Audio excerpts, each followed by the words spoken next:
Hey everyone, it's Asal and welcome back to my channel. Today's video is a soft and light summer makeup. As you can see, I started my makeup with my sunscreen. Then I use a light contour on my face. Summer is ending, but as you know, the weather is still so hot and it still feels like summer. I spray a little bit of water on my beauty blender and I blend the contour with patience.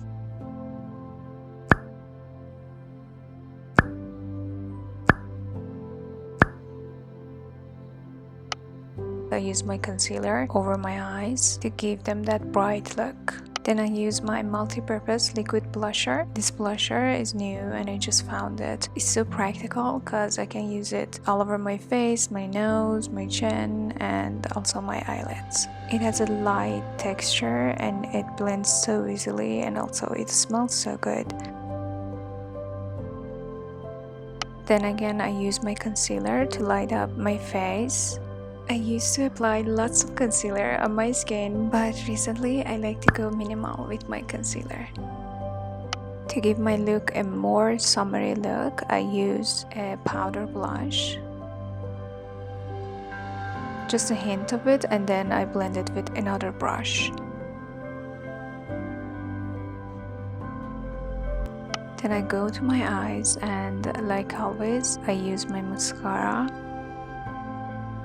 I use a brown eye pencil in the inner corner of my eyes to give a foxy look. For the eyeliner, I use my eyebrow powder and I draw it just so fast like this. And I go over my brows with the same brush. For my lips, I go with a warm tone. It's the same tone as my powder blush. Then I use my lip liner to tidy around my lips. I like this shade because I think summer is a great time to experiment with vibrant and fresh lipstick shades. And after that, I use a darker shade to give my lips contrast and plump. I use a nude shade to give my eyes a bright look. Last but not least, I use my shimmer highlighter on my cheeks, under my brows, and also on my nose. So this is the look, guys. It looks so soft, it feels so light. I hope you like this look and thank you for watching my video. See you in next one. Bye.